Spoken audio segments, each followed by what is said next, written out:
Good evening, ladies and gentlemen, and welcome back, I suppose I ought to say, to Enquire Within Upon Everything. So, some semblance of time ago, I made what could laughingly be called a video on this book, this very old Victorian how-to guide for life, and I rather enjoyed that, as you could possibly tell by my nervous, giddy energy. I had rather a good time reading this book and sharing a little bit of it with you, and some other folks seem to enjoy it as well, so I thought, why not poke around in its pages a little bit longer and see what other wonderful things we can find within it. So I am going to try and be a tad more collected and reserved, shall we say, in this video compared to the previous one. Mainly because I was rather, I don't know if anxious is the correct word, or perhaps nervous would be a better term to use to describe my feeling at the time. Due to the nature of the setup, working with both the camera and the phone independently, and then having to bring them together at the end in editing, I wasn't sure how well or how dreadfully that was going to work, so I was a little nervous of that. And I was also nervous of the format in order to see whether I would actually be able to do anything vaguely comedic with the things that we will find within. So hopefully this time around I'll be a little bit more calm, and we shall see what happens.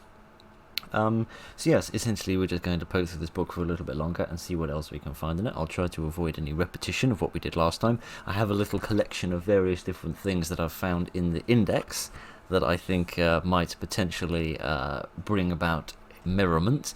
So we'll wander through those and see what else we discover as we go along, just sort of randomly. And yes, we'll just sort of see how it goes, really. But I've also been doing a little bit of research on this book last night, for no other reason, just came back to my mind to think about this again last night. It would seem, from the tiny bit of research that I've done, because there doesn't seem to be a lot of information about this book on the internet, at least not much that I can find through a cursory Google search, but it seems as if it began around the mid-1800s, I think, and well, as I said, it just acted as a kind of a Victorian how-to guide for life. But it continued to be printed in new editions. The most recent edition I can find is one printed in 1967, I think. I also found a strange story that suggested that this book inspired the creation of the internet, in that some chap was aware of this book and thought it was a nice idea that people had a kind of a general reference guide for things in life, and decided that he should have remembered to clean his nails before he made this video. Decided that he wanted everyone to have sort of access to a sort of reference for everything, so made the internet.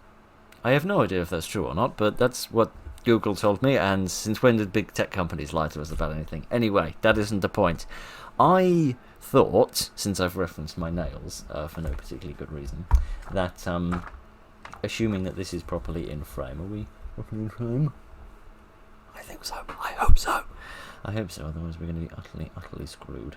Oh gosh, we're back on whist again. That brings back dreadful memories. Let's not discuss whist any longer. Let's actually find biting nails and remedies of, which is something that I saw in the index that I thought might be of small interest. That's index 2150, which means it's quite late in the Here is a spare page for which you can make your own notes on when you find other things that you wish to inquire within about that you might forget about between now and the time at which you wish to make your inquiry. Deafness. You can't seriously be suggesting a cure for deafness. Take 3 drops of sheep's gall, warm and drop it into the ear on going to bed. The ear must be thoroughly syringed with warm soap and water in the morning. The gall must be applied with 3 successive nights. It is only It's only effective, I presume that is meant to say, when the deafness is produced by cold. The most convenient way of warming the gall is by holding it in a silver spoon above the flame of a candle. That sounds suspiciously similar to how you consume heroin. Let's not discuss this. The above remedy has been frequently tried, with perfect success. Yes, 100% successful. I presume this is like blocked ears, not like you're completely deaf, because that seems ridiculous.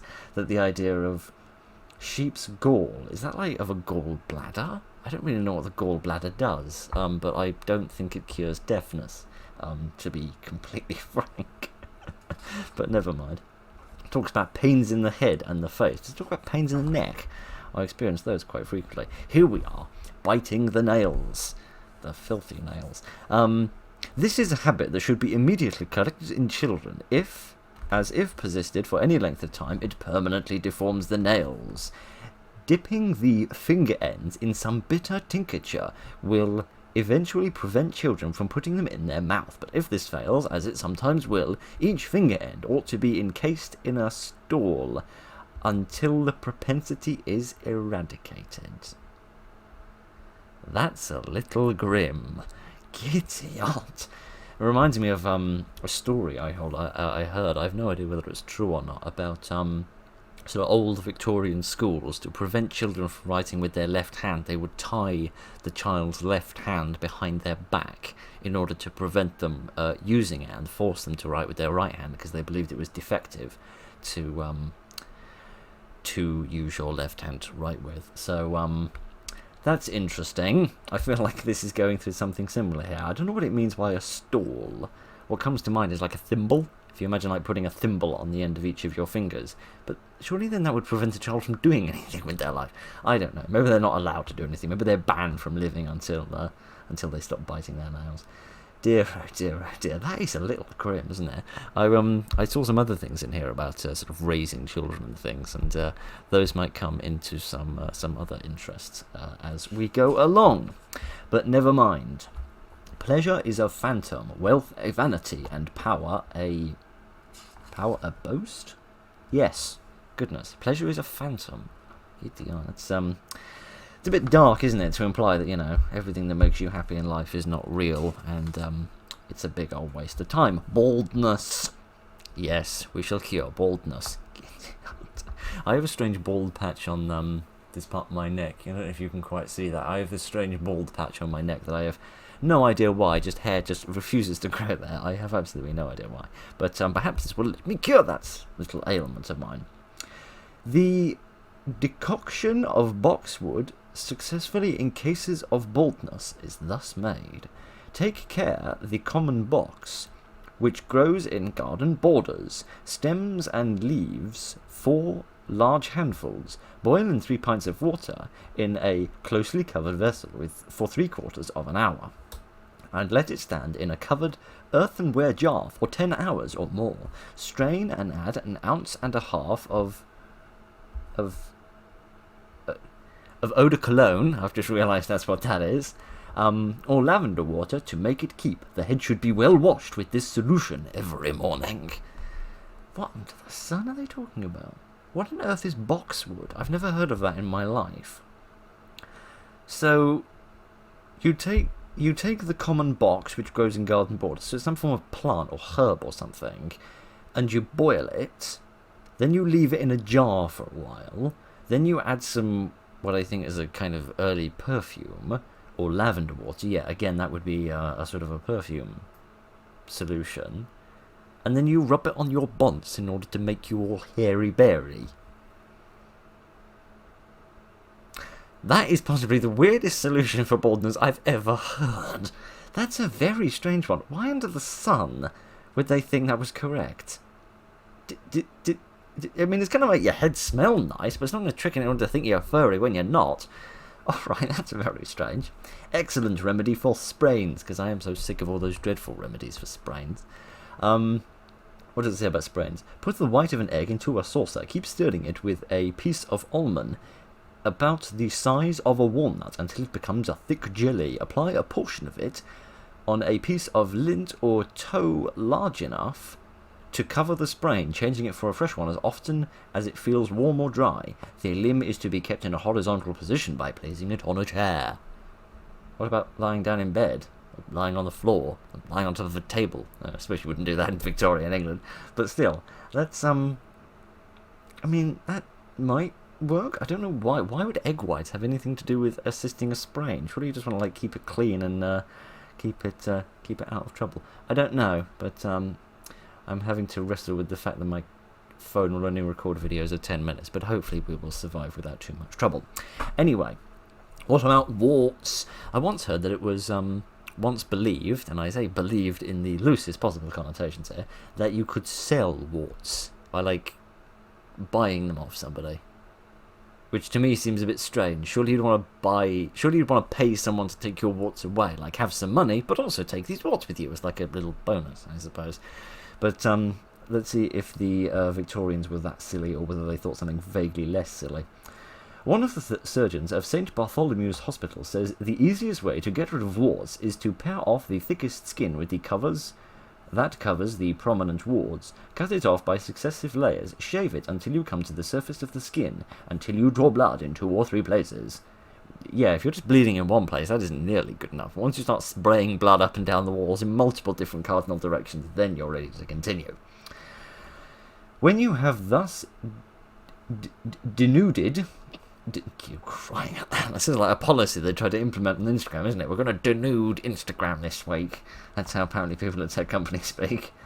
The surface of the skin. Rub the part thoroughly over the lunar acoustic, who sounds like a member of a band from the 60s, but never mind.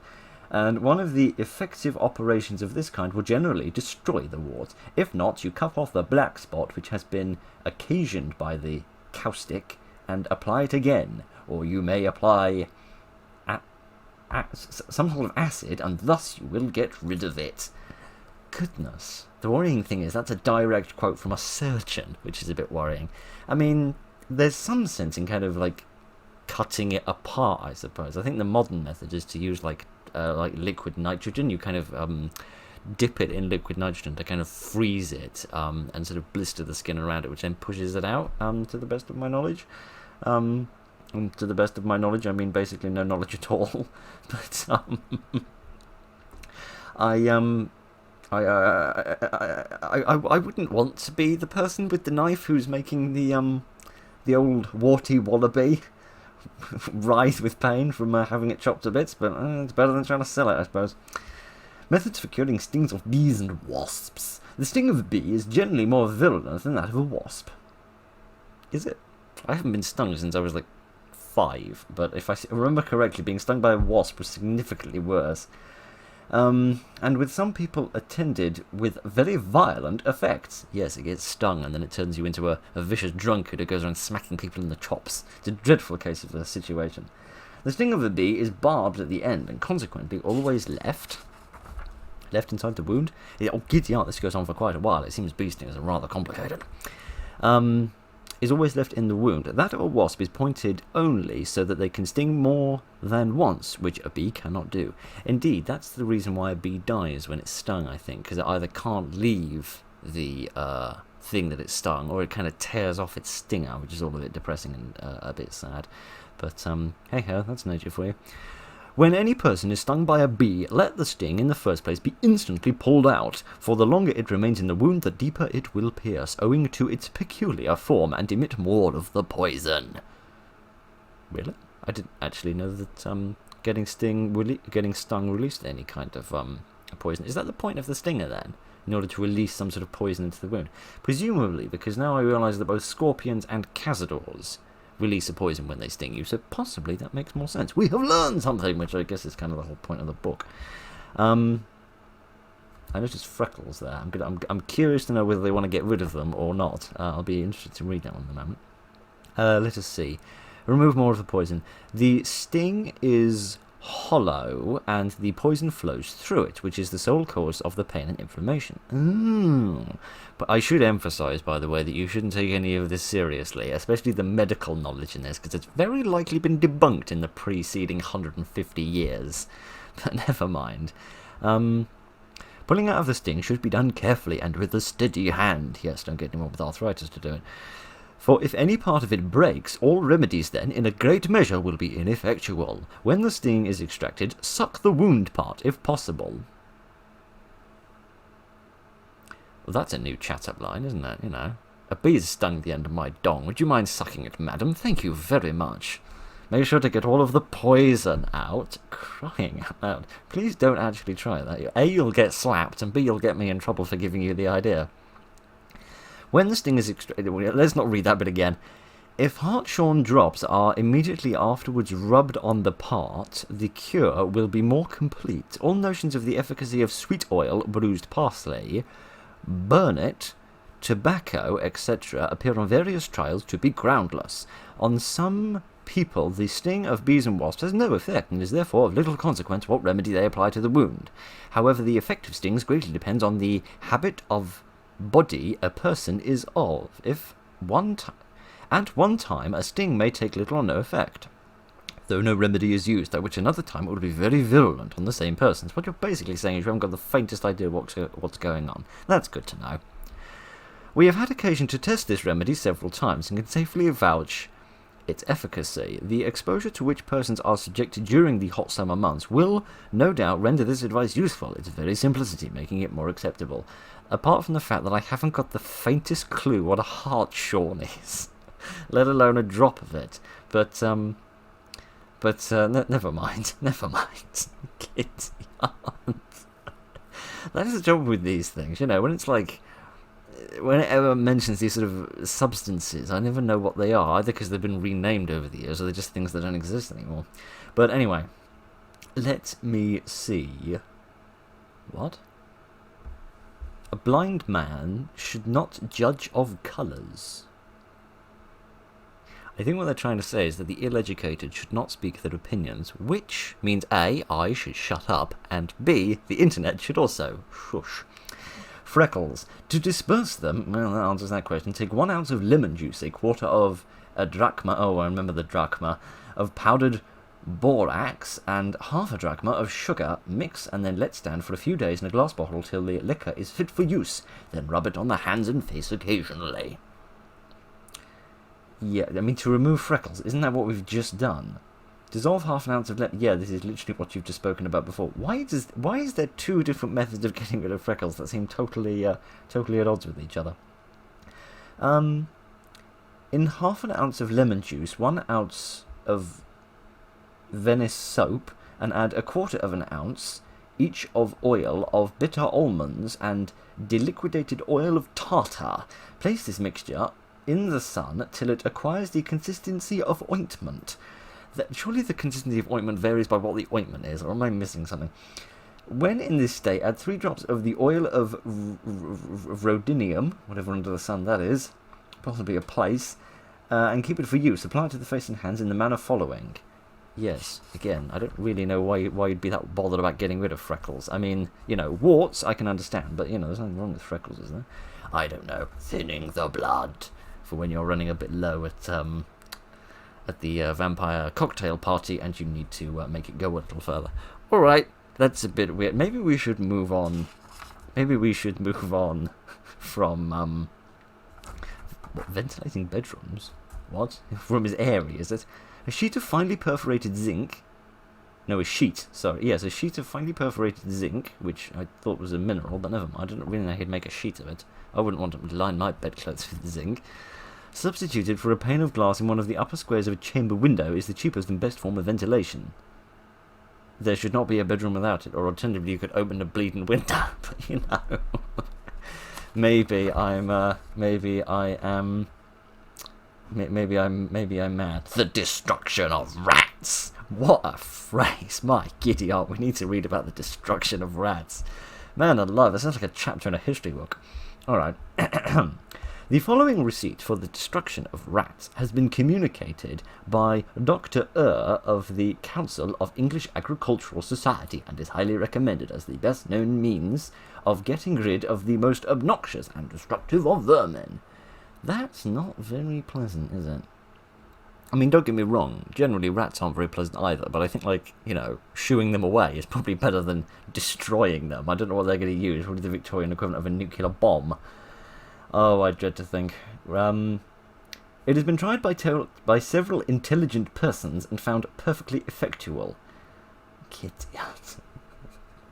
You know when you read things on the internet and they say, like, I've tried this and it works. Honest, it does. I feel like we're reading a slightly better slightly better written version of that very same claim. Melt hog's lard in a bottle plunged in water, heated to about 150 degrees Fahrenheit. We used Fahrenheit back in the Victorian era?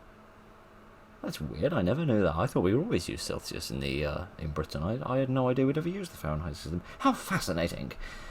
Never mind, we should be speaking about blowing up rats rather than focusing on focusing on any of this rubbish. So forgive me. Where were we?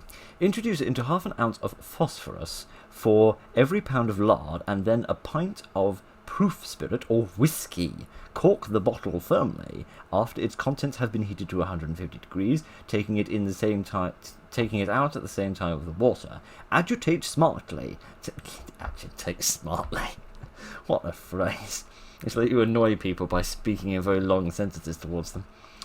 Till the phosphorus. Also interesting that till isn't with an apostrophe before the T, implying that you're cutting the un off it, because presumably that used to say until before they cut the U and the N off it. I'm just surprised they're not using the apostrophe there, which is strange. I would have thought the Victorians would have been rather into getting things like that correct, unless it's a different word entirely, and I don't know what I'm talking about, which seems highly plausible if you ask me. So what exactly do we do with this thing once we've made it? The compound, upon being warmed very gently, may be poured into a mixture of wheat and sugar, incorporated therewith, and then flavoured with oil of rhododendron, or not, at pleasure. It's not really pleasure I'm worried about, is it? It's more about destruction that I'm focused on. I don't much care about the pleasure of the bats. The flavour may be varied with the oil of aniseed, etc. This dough, being made into pellets, is to be laid in rat holes. By its luminescence in the dark, it attracts their notice, and it is agreeable to their palates and noses, and readily eaten, and proves certainly fatal. Goodness. So you give them glow-in-the-dark almond snacks, and then the rats explode. Man alive. Kitty art. To destroy ants. They really like destroying things, don't they? Bug poison. Man alive. I understand, pests are a thing and all, and I suppose it was worse back in Victorian era because they didn't have the medicines necessary in order to cure the we'll come back to this in a second. In order to cure the the sort of the pickles that they got themselves into. But did they really have to be so violent? I mean, this was the time of the British Empire, which wasn't exactly known for its cordiality when it came to dealing with people they didn't like. So, perhaps I shouldn't be surprised. What I am surprised by is mouth glue, which was potentially the Victorian cure to problems such as me. A very useful preparation is sold by many of the law stationers in London under this title. It is merely a thin cake of soluble glue, which, when moistened by the tongue, furnishes a ready means of uniting papers. Oh, I think I may have a funny impression of what this is. It is made by dissolving 1 pound of fine glue or gelatin in water and adding half a pound of brown sugar, boiling the whole unit until it is sufficiently thick to become solid on cooling, and is then poured into moulds or a slab of slightly greased and cut into required shapes when cool. Oh, and then it actually tells you how much it cost, which shows you how slow inflation was back in those days. That's curious. Do you think that's where the idea of licking envelopes came from? That possibly people got this mouth glue in there, they put a little bit of glue in there on their tongue, and then they'd sort of wet it with their tongue, and then they'd lick the envelope in order to seal it before we had... In fact, is that what's on the back of envelopes? Because envelopes have a sort of a gluey substance on it, but it's only gluey once it gets wet, which is why you lick it in order to then close the envelope. Is that what that is? Or am I just drawing connections where none exist? I have no idea. How about we leave the destruction of one's mouth and the destruction of, one's rodentia problems to one side for a minute. I think we've seen enough cures for the physical. I think we need to deal with the cure of the emotional next, which means we need to go to 1771, which is probably the year some sort of important document was written in America. This is 1761. We're a decade too early. The Parliament. Oh, I remember what that is. Never mind Parliament. Parliament's far too depressing to talk about. Here's something far more interesting. Avoid manifestations of ill temper. Yes, we're going to read how the Victorians calmed each other down when somebody got most annoyed because somebody else mentioned the word breeches or something. Reason is given for man's guidance, passion for the tempest, by which reason is overthrown. I have no idea what you're talking about. Under the effects of passion, man's mind becomes disordered, his face disfigured. Yeah, I mean, mind just permanently, whether I'm passionate or not, never mind, and his body disformed. Either that or just slightly larger than previously was, but never mind. A moment's passion has frequently cut off a life's friendship, destroyed a life's hope, embittered a life's peace, and brought unending sorrow and disgrace. I love that you're describing the problems of ill temper rather than trying to cure it, but never mind. It is scarcely worthwhile to enter into a comparative analysis of ill temper and passion. They are alike discreditable, alike injurious, and should stand equally condemned. Goodness, so you weren't allowed to get cross, but goodness knows they didn't tell you how to not get cross in the first place. Oh dear, oh dear, oh dear. Oh, what about this? Avoid swearing. Oh dear, Gordon Ramsay is not. Gordon Ramsay would not get along with the Victorian era, would he? An oath is but the wrath of a perpetrated that spirit. It is mean, very mean indeed. A man of high moral standing would rather treat an offence with contempt than show his indignation by an oath. It is vulgar. Although too low for a decent man, it is cowardly, implying a fear either of not being believed or obeyed. It is ungentlemanly. And that's the end of the statement, it seems. A gentleman, according to Webster... What, the Webster's dictionary? Why are you referencing an American dictionary? This is from the Victorian era. This should be referencing the Oxford English Dictionary. The patriot within me is very ill-tempered, as condemnable as that is.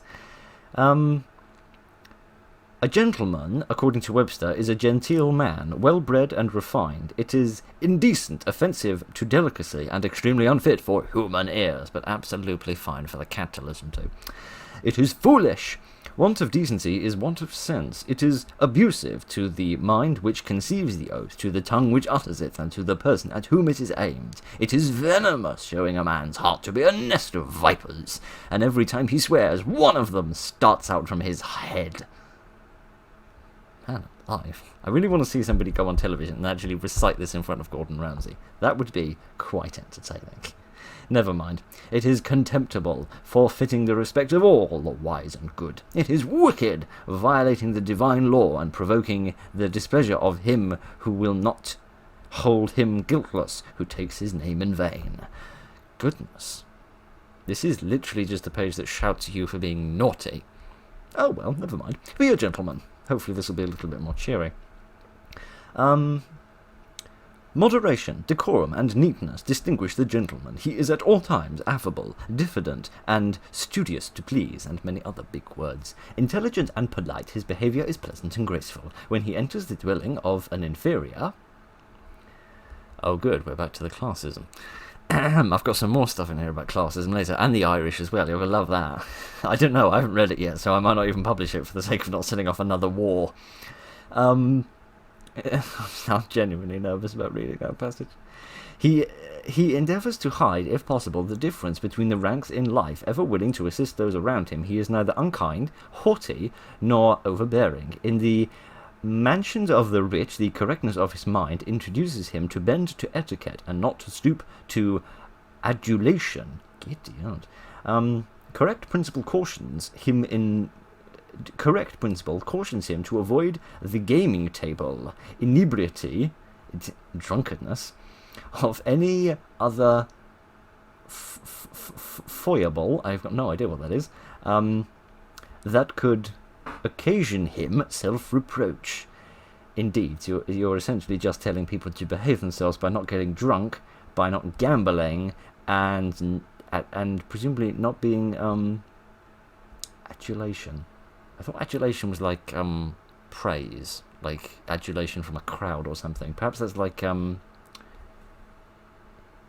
me forgetting to turn the recording back on. Perhaps that's sort of being like overly gratuitous to your host. I thought paying compliments to your host was considered good behaviour, but apparently not. Avoid talking about yourself, indeed. praising your own works and proclamation of your own deeds. If they are good, they will proclaim themselves. If bad, the less you say of them, the better. That's actually quite competent, to be honest with you. But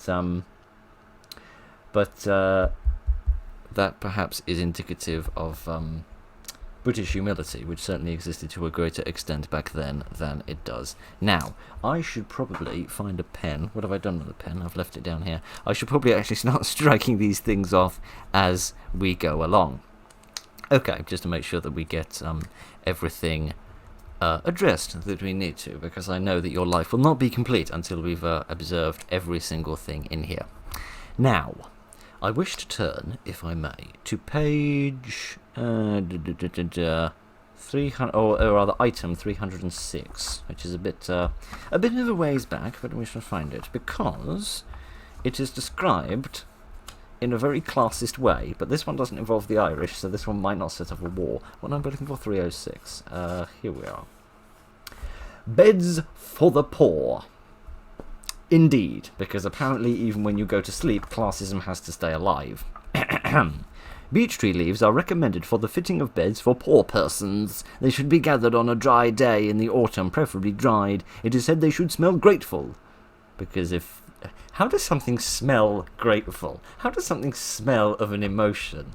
Does it, when you bring the air into your lungs, does it fill you with an inordinate sense of gratification and pleasure that it has been allowed to even exist within a mile of a rich person, and not harbour vermin? Well, if it does, this book will tell us how to blow them up. Oh dear, they're also very springy. That's good. That's actually not as bad as I thought it would be. I don't know how that compares to a rich person's bed. Like what do they get? Like feather pillows or something? And like a mattress with springs in it. Did they have mattresses with springs in it back in the Victorian era? I don't know, but that was surprisingly less rude than I imagined it would be. So I'm grateful for that. For keeping the door open, place a brick covered neatly with a piece of carpeting against the door. Or alternatively, don't be a maniac and sleep with your door closed, like the rest of us good people do. I have never in my entire life understood people who sleep with the door open. I genuinely cannot cope with that. But never mind. Paper fire screens are not going to be effective because paper is very, very, very burnable. But never mind. Okay, I want to head back a little bit further, actually, assuming that we can't find anything... anything other here. A dirty grate makes dinner late. What on earth are they talking about? A dirty grate? If the barrier to your ventilation system is most grubby, then dinner will be very late. Very late indeed. I have no idea what they could possibly be referring to here. I do, however, understand what they mean here. Muddle at home makes the husband roam. So essentially, if your home is extremely confusing, like you have staircases such as those painted by M.C. Escher, then your husband will run away. I can't entirely say that I don't blame the man, but never mind. Let's see, 445. Errors in speaking. No, we'll come back to that later. Where's 145? Oh, here it is. Scandal. Live it down. Yes. So in this age, where people get in trouble for all sorts of things, I thought we perhaps should get some quality Victorian advice on precisely how you should avoid scandal. Perhaps we also avoid the book going out of frame. Perhaps we avoid that as well. I believe it to be a poem. Should envious tongues some malice frame, to soil and tarnish your good name, live it down. Grow not disheartened, 'tis the lot of all men, whether good or not, live it down. Rail not in answer, but be calm, for silence yields a rapid balm, live it down. Go not among your friends and say, evil hath fallen my way, live it down. Far better thus yourself alone to suffer, than with friends bemoan the trouble that is all your own, live it down. What though men evil call your good? So Christ himself misunderstood, was nailed onto a cross of wood, and now shall you for lesser pain your innermost soul forever stain by rendering evil back again. Alternatively, you could just delete your social media post, but you know. That was the Victorian era. Man alive, I do find the breadth of information in here quite incredible, in the sense that sometimes it's recipes, sometimes it's advice, and sometimes it's just a poem. But, alright. Coffee was first brought to England in 1641. That was an excellent year. Right then. I do not understand this book very well. That really is quite incredible, though. So, what is it actually saying, though? It's essentially saying, shut up, and don't let people sort of goad you on and make the situation worse, which I think is sort of good advice, I think, potentially. Right, I think we have to bite the bullet now, because I think this is the bit with, with the accents in it. Where have I written this down? Yes, this is it. Right then, now that we have dealt with our scandals, we must correct people's ability to speak. Now, to the best of my understanding from looking at the index, this seems to be riffing off people's accents, right? So, I'm probably going to get in quite a lot of trouble for this, but we shall see what happens. There are several kinds of error in speaking, the most objectionable of which are those which words are employed that are unsuitable to convey the meaning intended. Thus a person wishing to express his intention of going to a given place says, "I propose going," when in fact he proposes going. An amusing illustration of this class of error was overheard by ourselves. A vulnerable matron was speaking of her son, who, she said, was quite stage-struck. "In fact," remarked the old lady, "he is going to a premature performance this evening." Considering that most amateur performances are premature, we hesitant to say this word was misapplied, though evidently the maternal intention was to convey quite another meaning. See, this is what I love about Victorian books, and I was speaking about this to a friend of mine a moment ago. They have this tendency of imposing a kind of truth upon you, as if to say, this is the correct way of doing it, and if you do it any other way, you're utterly wrong and completely stupid. It's very imperial, isn't it? Right then. Other errors arise from the substitution of sounds similar to words which should be employed. That is, spurious words instead of genuine ones. Thus, some people say remunerative when they mean remunerative. No wonder they get them confused. I can't even read them. A nurse recommending her mistress to have one of the newly invented carriages for her child advises her to purchase a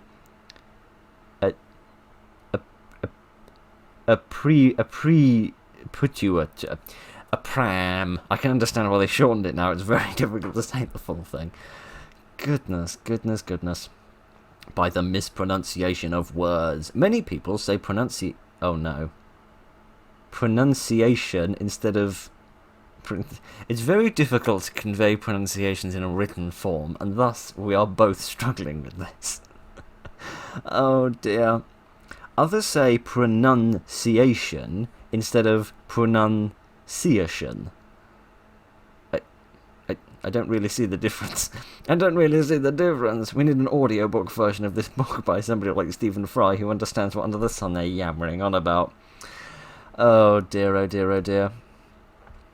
What else do we have? Cambridgeshire and Cheshire and Suffolk, etc.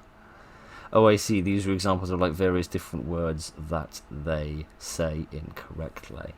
Alright. What? Hints to those who have piano forts.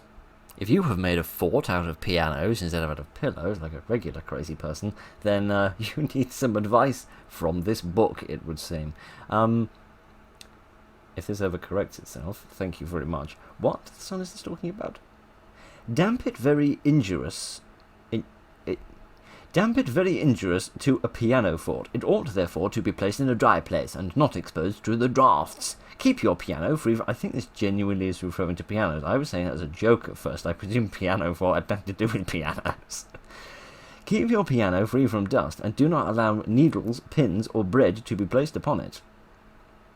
Yeah, if you want to place someone's arse up there, or a dog, or a catapult, or a nuclear missile, by all means, but put a piece of bread up there and it will explode. Lay down your sandwich in the wrong part of your dining room, and my giddy aunt will you regret it. If the keyboard is exposed, as such articles are apt to get inside and produce a jarring ring or whizzing sound. Why have we moved from criticising people's accents to caring for a piano? Why exactly have we made that jump quite so easily? Rules of speaking. Yeah, that sounds about right, because if I remember correctly, it was directly after that that we started getting rather cross at the other members of the United Kingdom. It was here, wasn't it? Cockney flunky. Hint to Cockney speaking. Oh, here we go again. I remember, who was it? Mrs. H. I can't remember what she was named. Mrs. Alexander Itchings, I think she was before, who got the worst of it last time. The most objectionable error of the Cockney, that of substituting the V for the W and vice versa, is, we believe, pretty generally abandoned. Such sentences such as, "Are you going to West Wickham?" "This is a very good wheel," etc., are too intolerable to be retained, and yet you printed them for all eternity. Moreover, there has been a very able schoolmaster at work during the past 13 years. This schoolmaster is no other than the loquacious Mr. Punch, from whose work we quote a few admirable exercises. Low Cockney. Seen that party lately? What, the party with the wooden leg? As come with... No, not that party. The party, you know, as... Ah, oh. I know the party you mean now. Well, a party told me... as he can't agree with that other party. It's like reading a legal document. This party, that party, we're never having a party because we're too busy reading legal documents. He can't agree with that other party, and he says that if another party can't be found to make it all square, he shall look out for a party as will. And so on for half an hour. I really don't need to listen to this for half an hour. Kitty art. Law, Susan, how's a fella to eat meat such weather as this? Now, a bitter pickled salmon and cowcumber. Do you mean cucumber? Or a lobster salad? Oh, it's a rich Cockney that's eating a lobster. Might do. Oh, so they just seem to be giving military Cockney. Now there's a scary idea. A Cockney with a gun crying at that. I think they're just, again, giving more examples of what's wrong with it. At least they're not telling a random-ass story about it this time. A stuck-up Cockney. Small swell enters a tailor's shop. A brown, eh? Want some coats? Snip. It's like stage directions. Yes, sir. Thank you, sir. How many would you please to want? Let me see. I'll have 8. And why does every sentence begin with A? And not Dara Breen. No, I'll have 9, and look here. Shall want some trousers? Yes, sir. Thank you, sir. How many would you like? I don't know exactly. Supposing we have 24 pairs. And look here, show me some patterns that won't be worn by any snobs. It really is just a depiction of the... Oh no, here we are.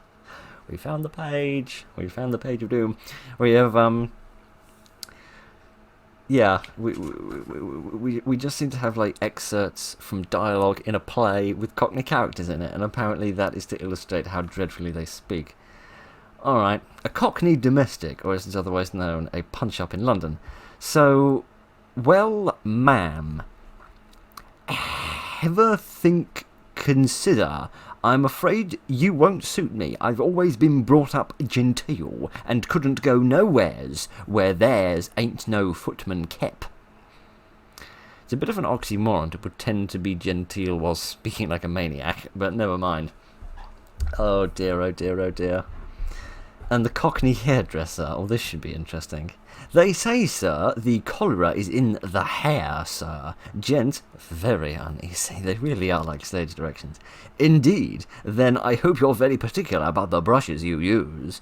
Oh, I see you don't understand me. I don't mean the air of the ed. I mean the hair of the atmosphere. Also, since when was cholera transferred through the air? I thought it went through dirty water. Never mind.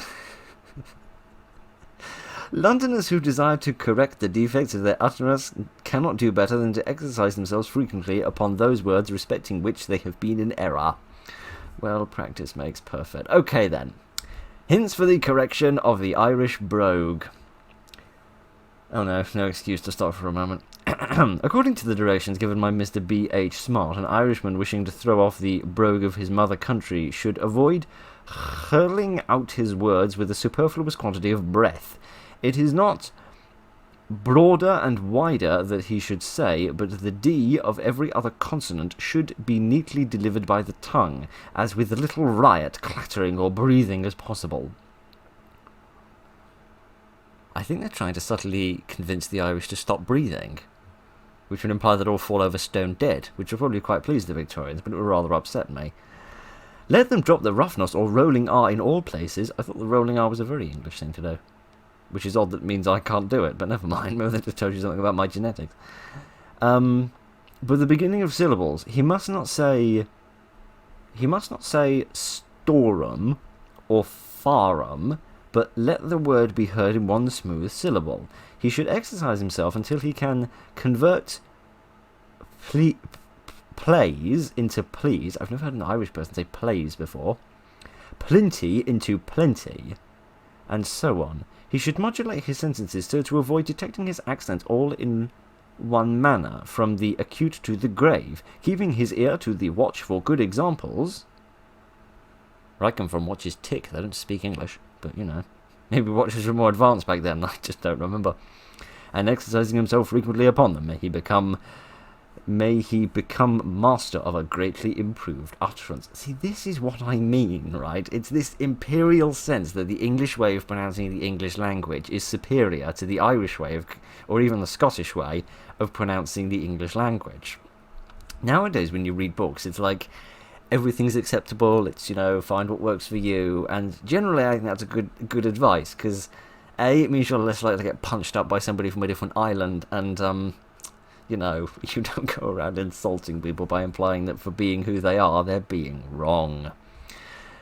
The same authority remarks that as an Irishman uses the closing accent of the voice too much, so a Scotsman has the contrary habit, and is continually drawing his tones from the grave to the acute, with an effect which, to southern ears, is suspensive in character. It suspends your character. So it takes your player from an RPG and then holds them up in a piece of string, presumably. That's a little strange, but never mind. The smooth guttural R is as little heard in Scotland as in Ireland. The trilled R taking its place, the substitution of the former instead of the latter, must be a matter of practice. The peculiar sound of the U, which in the north so often borders on the French U, must be compared with several sounds of the letter as they are heard in the south, and the long quantity which a Scotsman is apt to give to the vowels that ought to be essentially short must be clipped. Yes. If you're a farmer who knows how to shear sheep, then I suggest you start clipping your vowels. The problem with this is I have very little idea what they're talking about, because I'm not massively familiar with the Scottish accent or the Irish accent, mainly because I just pay attention to what words people are saying rather than how they say them. But never mind. Perhaps we should stop post-haste before I become the sole reason that the United Kingdom stops being quite so united. Right then. Goodness, we've been going a long time already. We're only about halfway through my list. We might have to do multiple episodes. Let's change for this completely, and instead of offending different people in different countries, let's start offending the married folk, shall we? We want entry 1478. Let's see, 1478. 1499. Making a will. Yes, have a child and name them after a conqueror. Either that or, write something down on a piece of paper. Breach of marriage and promise. Or marriage of promise, if I can even read. Yes, we're going to find out what happens when a Victorian boy was a little bit naughty. A verbal offer of marriage is sufficient whereon to ground an action for breach of promise of marriage. The conduct of the suitor subsequent to the breaking of the engagement would weigh with the jury in estimating damages. An action may be commenced although the gentleman is not married. The length of time which must elapse before an action must be reasonable. A lapse of 3 years, or even half that time, without any attempt by the gentleman to renew the acquaintance would lessen the damages very considerably. Oh dear, this page hasn't survived the years very well, has it? Goodness. What on earth are you talking about? Are they talking about breaking off an engagement? I thought this was going to talk about like adultery or something. That's why I was reading it. I thought there might be some sausalicious details in it. But it would seem not. So if 3 years go by without any attempt by the gentleman to renew the connection with the woman, it would lessen the damages. So presumably you can get shot at dawn for not marrying somebody that you said you'd marry unless you say absolutely nothing for the sake of 3 years in between saying you wanted to marry them and then being dragged into court. Alright, I must admit that's not quite what I expected, but dear oh dear oh dear.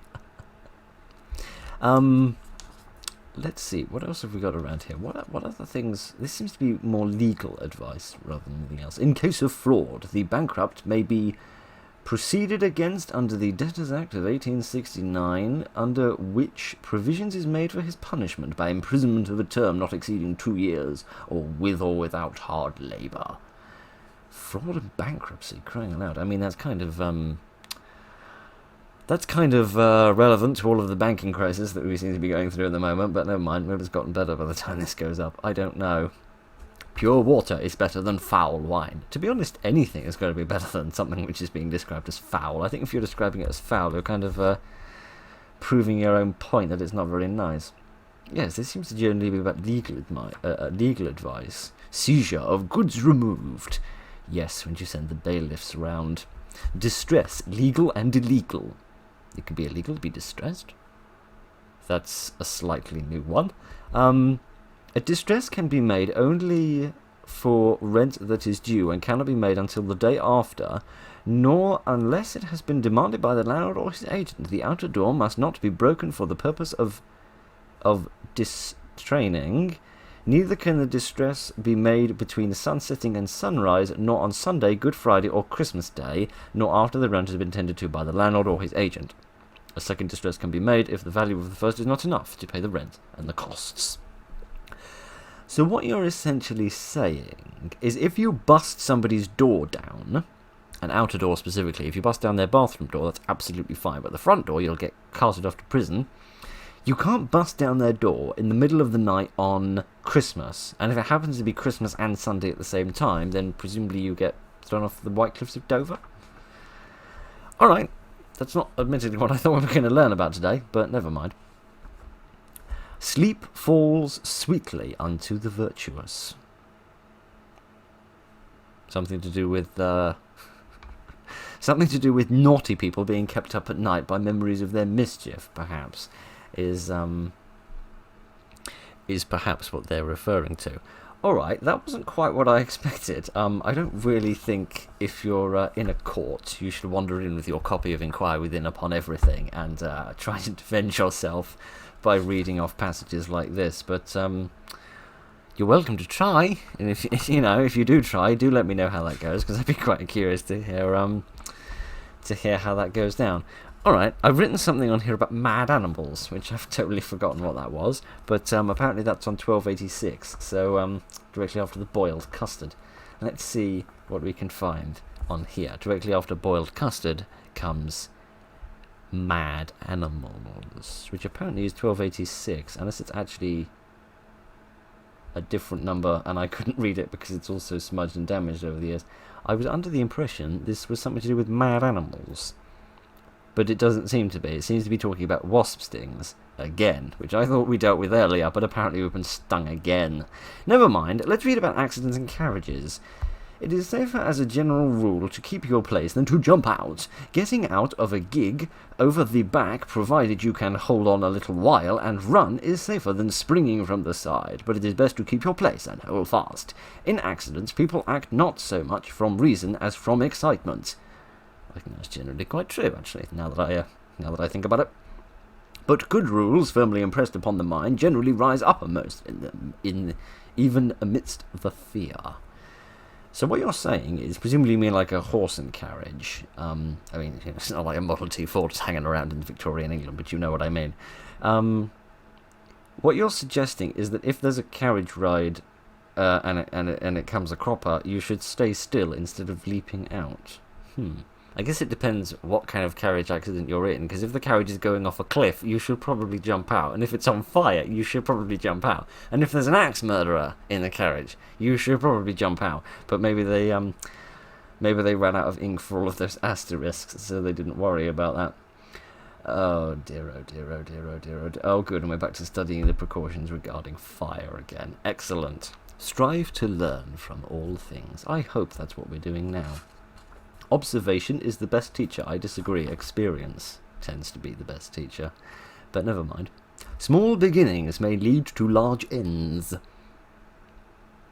There's a filthy, filthy joke in there, and we're not even going to address it. Right then, shall we not worry about any of that thing, or any of the mad animals that seem to have randomly vanished into thin air? Let me see. What have we ended up?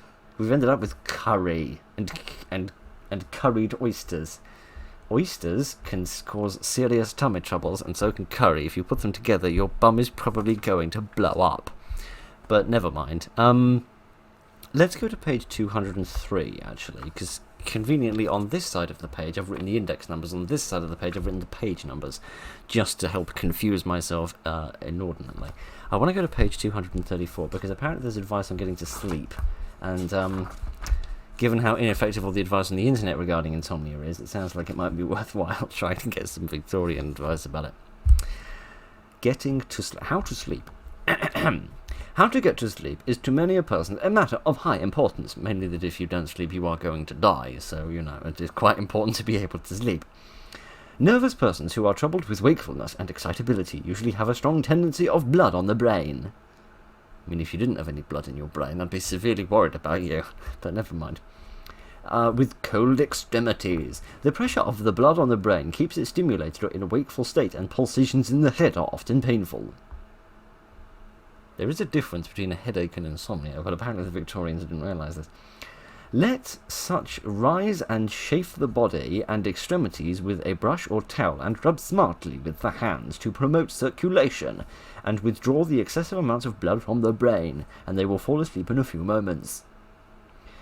I must admit, of all the internet articles I've read about curing insomnia, getting a towel, rubbing it around your head, and then shaking it around very smartly is not what I've previously read before. I mean, it's a new solution, but somehow I doubt it's going to work. So what's the idea then? There's too much blood in your brain, and that means your brain is too active, and it causes a sense of excitability, which keeps you awake all night? Is that the idea? I don't know if that's how the brain works. Although now that I think about it, there is a certain state that individuals can get into, shall we say, where blood is redirected from the head to other how do I put this? To other these that seems to induce levels of, well, it does induce levels of excitability, but it also seems to induce levels of stupidity. So possibly there's more sense there than I realised. Right then, let's let's move very swiftly on from that before we get into even more trouble. Right then. Oh dear, oh dear, oh dear. What else have we got here? The advantages to be deprived from a regular mode of living. Oh, I thought they just said irregular. I thought there was a full stop there, for I mistook the increased size of that H for a, or M even, for being the beginning of a new word. When it said the advantages to be derived from being a regular, I thought they meant like a regular at a bar or a pub. Like if you turn up every Saturday, you get a discount, which would have been slightly strange. But We shall move swiftly. We shall move swiftly on from that. I don't think we're getting any discounts at the bar. So instead, I think that we should get some advice on how to raise children. Because if the Victorians knew anything, it was how to raise a very strange generation. I mean, in fairness, you know, they rose the generation that... Well, what did the Victorians raise the generations of people who went on to do? Invoke the 20th century, the first half of the 20th century, which had quite a lot of violence in it. So possibly they didn't know anything about raising children. Okay, oh, we're back to the ill temper, are we? Oh, I see. That's because we're on the wrong page. Children. Indeed. Happy indeed who is the child, who, during the first period of its existence, is fed upon no other ailment than the milk of its mother or that of a healthy nurse. If other food becomes necessary before the child has acquired teeth... Acquired teeth? I think you mean grown. They don't exactly wander off to the local supermarket to buy them. Hello, I'm a Victorian baby and I'm here to buy my teeth, please. That would be a very, very strange afternoon for the clerk. But never mind. I mean, presumably, given the number of children in Victorian era England, maybe that was normal. Never mind. I'll try to get that image out of my head and we'll talk about something else. It ought to be of liquid form. For instance, biscuits or stale bread boiled in an equal mixture of milk and water to the consistency of thick soap.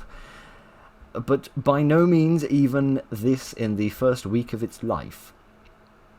Oh, we're talking that early. Oh, I thought we were talking about like 1 or 2 years old. I was getting a bit confused, to be honest with you. I know next to nothing about raising children. Shock horror. So, yeah, I did get a bit confused by what they were talking about here. Can that happen? Can a child be weaned before its teeth have appeared? I don't know. I thought weaning kind of happened at the same time that teeth appeared because, you know, enamel on your nipples isn't exactly a fun time. Alright, let's see what else we can find. After the first 6 months, weak veal or chicken broth may be given, and also progressively vegetables which are not flatulent. Yes, if you have the farting fronds of a lettuce, you must keep it well away from your sub-6-month-old child. That is what that means, isn't it? Flatulent. Do they mean things that can induce farting, like beans and things? What's wrong with that? Do children explode if they get gas inside them? I don't know. We ought, however, to be cautious. I think that's generally good advice when you're looking after children. And not upon any account to allow child pastry, confectionery, cheese, or heavy dishes made of boiled or baked flowers, onions, horseradish, mustard, smoked or salted meats, especially pork, and all compound dishes, for the most simple food to be the most wholesome. Yes, but why? Why? You haven't said why. You've said don't give the children any nice foods, but you haven't said why. Is this specifically because you want to keep it all for yourself, you greedy Victorian parent person? Alright. Let's see what else we can find here. In terms of raising the young whippersnappers of the latter generation. With respect to drink, physicians are decidedly against the giving of children in large quantities at irregular periods, whether it consists of the mother's milk or other equally mild liquids. Oh, I thought you meant giving children beer. I do sincerely apologise. That would be confusing. It is often contended that bread is harmful to children. No, bread is hurtful to children. It seems that in the Victorian era they had a very strange form of bread that went around insulting small people. I must admit I've never seen a loaf that goes around hurting the feelings of people who are under 4 feet tall, but I guess that was just the joy of living in the Victorian era. I guess that's what we've lost in this modern era. What? Many children acquire a habit of drinking. I mean, they do, but usually after they grow up and realise just how dreadful life is. During their meals, it would be more conducive to digestion if they were accustomed to drink only after having a meal. I presume you're referring to water. I sincerely hope you're referring to water. This salutary rule is too often neglected, though it is certain that inundations of the stomach during the mastication and maceration of the food... They loved their pick words, didn't they? Not only vital digestion, but they may be attended with other bad consequences, as cold drink, when brought in contact with the teeth previously heated, may easily occasion cracks or chinks in these useful bones and pave the way for cavernous dissolutions. is there any scientific truth? I mean, you know, we're talking about knowledge from 150 years ago. There's probably no scientific truth in it. But is that true? That eating... So you eat something hot, which warms your teeth up, and then you drink something cold, and that cools your teeth down. Like, the sudden temperature change damages the structure of the teeth? Maybe that's true for, like, very young children when their teeth are just early forming, but surely that doesn't make a whole heckin' load of sense. Otherwise your teeth would explode on a hot day when you drink a cold glass of lemonade. But, you know, I haven't seen any exploding teeth on the garden parties of the warmer English summer, so that's possibly utter rubbish. I have no idea. Alright, let's see what else we have. The first and principal rule of education ought never to be forgotten, that man is intended to be a free and independent agent, that his moral and physical powers ought to be spontaneously developed, that he should, as soon as possible, be made acquainted with the nature and uses of all his faculties. We're going to completely ignore where my mind went when we said make a man aware of his faculties and his physical prowess. We're going to completely ignore that, and we're going to move very swiftly on. In order to attain the degree of perfection which is constituted in the structure of his organs, again with the connotations, and that he is not originally designed for what we endeavour to make of him by artificial aid. So what is the first principle and rule of education? You haven't explained that. These books are not very clearly written. Oh, dear. Oh, okay. Infants cannot sleep too long. I mean, they can if they slept so long that they starve to death. I think that would be slightly too long, unless the Victorians found their children quite so annoying. They would have rather liked it if they'd starved to death. And it is a favourable symptom when they enjoy a calm and longful rest, of which they should by no means be deprived, as this is the greatest support granted to them by nature, and definitely not an excuse for the parents to have 5 minutes of peace and quiet while the young tykes remain in bed. Oh dear. What under the sun? There are, however, instances in which the loud complaints of infants demand our attention. Thus, if their cries be unusually violent. If they're regularly violent, then by all means go ahead. You know, if they're bashing people with saucepans, then, you know, carry on regardless. But if they reach a point where they're bringing out weapons of mass destruction and that sort of thing, then they require attention. And long continued, we may conclude that they are troubled with colic pains, and if on such occasions they move their arms and hands repeatedly towards the face, painful teething may account for the cause. If other morbid phenomena accompany their cries, or if these expressions are repeated at certain periods of the day, we ought not to slight them, but endeavour to discover the proximate or remote cause. Yes, if your child is screaming in agony, it's probably a good idea to pay attention to them, rather than flatly ignore them. Oh dear. Oh, here we are with the classism again. A bedroom or nursery ought to be spacious, lofty, dry and airy, and not inhabited through the day. Why?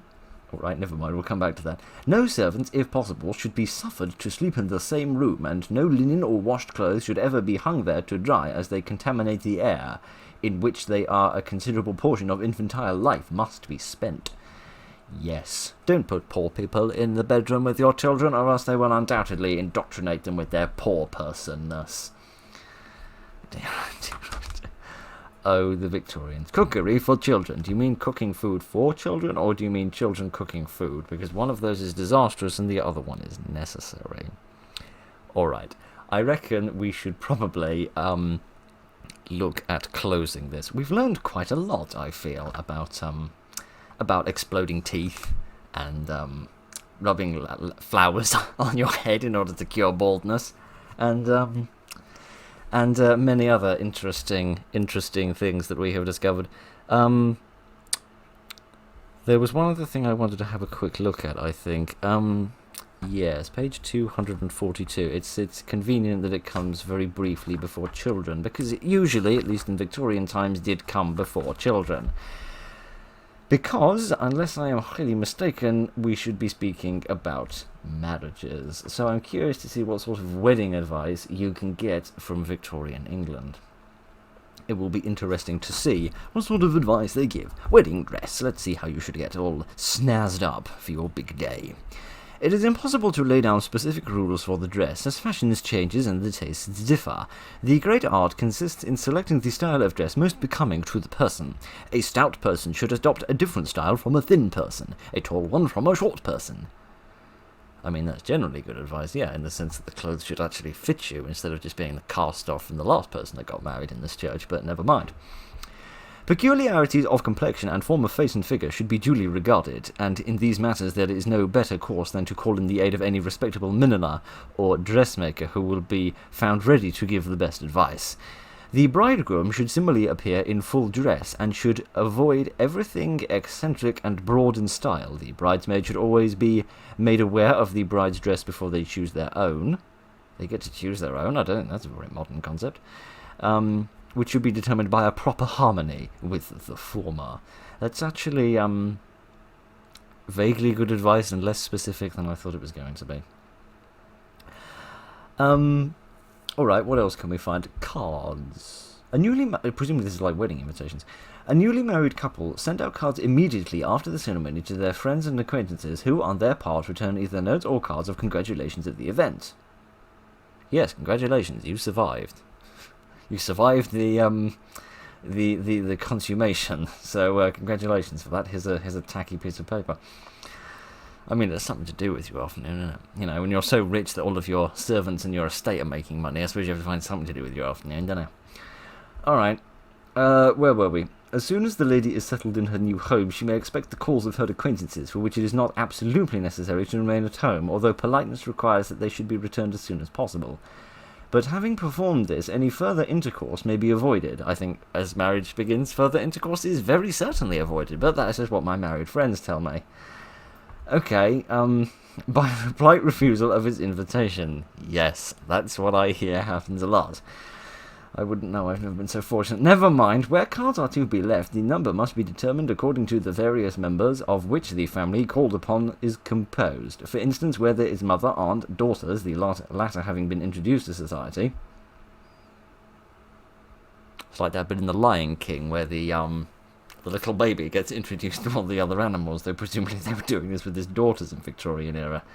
Going into the town square and picking up, "Here is my small female child, look at this society, this thing exists." Again, you need to do something with your afternoon of Victorian day. You can't spend the whole day getting cholera, can you? 3 cards should be left. Recently, the custom of sending cards has been in a great measure discontinued, and instead of this, the words "no cards" are appended to an ordinary newspaper advertisement and the announcement of the marriage. In addition to this, it is considered sufficient. Man alive, so it was a dying concept even in the late 1800s. That's incredible.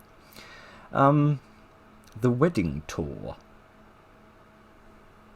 Presumably another bizarre ancient tradition where you wander around the town and get introduced to some of the new local sights. The wedding tour must depend upon the taste and circumstances of the married couple. I think that's generally good advice for anything at a wedding, really. You know, if the bride and groom despise it, you probably shouldn't be doing it. Home-loving Englishmen and women may find much to admire and enjoy without ranging abroad. Those whose time is somewhat restricted are recommended to sojourn to Turnbridge Wells. Mount Ephraim is especially to be selected, and then the most delightful excursions may be made to different parts of the country. This is literally a kind of holiday where you wander around the country looking at various different sites. Okay. That's much more competent than I thought. That's weird. So that was like a tradition in Victorian weddings, that they'd go on like a little sort of holiday touring around the country to see different sites, so they can have one last hurrah before their life is doomed to infinite misery without perpetual intercourse. Alright. What does it say about cakes? I like cakes. Yeah, I'm not interested in the recipe. I'm interested in what I'm more interested in sort of how they should look, because wedding cakes are kind of bonkers these days. I'm curious whether it's just suggesting how to make a cake. It does indeed just suggest a cake. Tie 3 sheets of white paper around the bottom of your hoop and keep it from the running out. Alright. Rub it well with butter. Put it in your cake. The innuendos is incredible. Lay the sweet meats in the layer. The innuendos, my giddy aunts. It will require 3 hours to bake properly. So it's not actually advice about It's not actually advice about like how crazy and tall and crackers your cake should be. It's just about baking a cake. You know, there are millions of other entries in here about making cakes, you know, Mr. Wedding Planner Man. It wasn't really necessary for you to write that down as well. But, never mind. Now, yeah, so it begins with weddings, then it goes on to registrations of birth and baptism, and then it moves on to child rearing. See, look, here are some cakes, indeed. Oh dear, oh dear, oh dear. Choice of name. To choose names for children, parents should consist the list of names on page 137. Oh, alright then. Is this the thing that we were looking about before, with like the significance of names? Significance of names, indeed. Alright, I suppose it's like a closing theme. We can look at a couple more of these for no particularly good reason. Let's see. Anything here that jumps out to me? Boniface. Latin. A well-doer. Boniface is a Latin name? I thought Boniface was French, but possibly I stand in... Well, I mean, I do stand entirely corrected. The Victorians definitely didn't get it wrong, did they? They knew exactly what they were talking about. What else do we have here? Dennis, Greek, belonging to the god of wine. No, hang on a minute. No, that is Dennis. Sorry, I thought I was Dunstan for a moment. No, it is Dennis. All right. Every Dennis, but only the Dennis is spelled with one N, not with two. Those ones have been saved. Every one-end Dennis is now become a slave to a god of booze. Well, that's interesting. What else do we have here? Hector is a stout defender. On the one hand, that's good, but stout in this era did not mean very much positively. What else do we have? Rufus means reddish, which is interesting, because I think most fictional characters named Rufus do tend to have red hair. I wonder whether that's any possible connection, or whether I'm talking absolute tripe. I don't know. Let's look at some female names, actually. I don't think we did that last time, so let's see what we have here. Amy. French meaning beloved. I didn't know that. I mean, I didn't know any of this, obviously. Again, I didn't know that Amy was a French name. I'm also surprised because I've also realised Emilia. Yeah, I was just thinking, isn't it short for something instead of just being a name on its own? All right. I'm trying to think of people that I know who have names, and obviously I can't think of any, which isn't exactly excellent. Yes, indeed. Never mind. Sorry, I don't know why I found that quite as bizarre as I did. Alright then, before we close, then I think we will very quickly turn to page 241, where I will start looking at the index instead of the page number, like some sort of grade A dunce, and we shall examine what the Victorians had to say about handkerchiefs. Handkerchiefs. I saw this earlier, and I found it most interesting to observe the handkerchief. There is considerable art in using this accessory of dress and comfort. Avoid extreme patterns, styles, and colours. Never be without a handkerchief. Hold it freely in the hand, and do not roll it into a ball. I mean, that's generally good advice, otherwise it won't dry.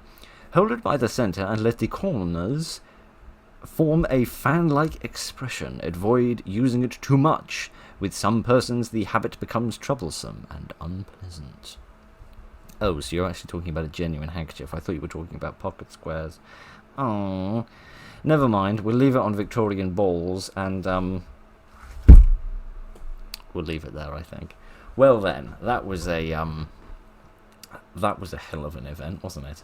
So we inquired within upon many things, and we have learned a great many things about I'm not really sure what did we learn about.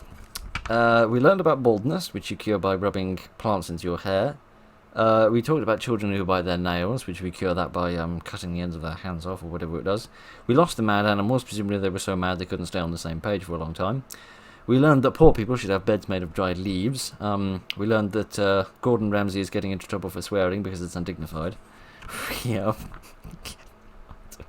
We've learned that there's no cure for being intempered, but it is absolutely dreadful, and that nobody should do that. We've learned how to destroy rats and destroy ants. Destroy ants even. Don't go around destroying your ants. Please, I need them for dreadful silly phrases that I say all of the time. We've also learned that getting to sleep is important, and to do that you should rub your head in a towel. We've learned about getting married. We've learned about raising children. We've learned about handkerchiefs. And we've learned about insulting the Cockneys, the Irish, and the Scottish. So that was quite a lot to learn, wasn't it? Man alive, I do love this book in its own way, as strange and bizarre and as unique as it is. I really do love it for being such a bizarre insight into the past. So yes, as I said, as I said earlier, I may at some point go in search of some other more recent copies. I'm aware of a copy from the 1920s, I think, which I think might be vaguely interesting to have a look at, see if there's any advice on jazz music in there and that sort of thing, which could be curious to examine. And I think the most up-to-date version I've been able to find is a copy printed in 1967, which seems to be the most recent one available. Others may exist. Those are just the ones that I've been able to find for sale, so they may have continued to print them up until... hell, they may still be printing them. I haven't got the faintest idea. But obviously the usefulness of these things has been sort of killed by the internet. But yes, I rather enjoyed that. I found that rather interesting. I hope you did as well. So thank you very much for joining me this evening, ladies and gentlemen, for our little reading session. I hope you found that vaguely interesting or entertaining. So thank you very much for joining me this evening, ladies and gentlemen. Look after each other. I sincerely apologise for besmirching your existence for an hour and 20 minutes, but good night.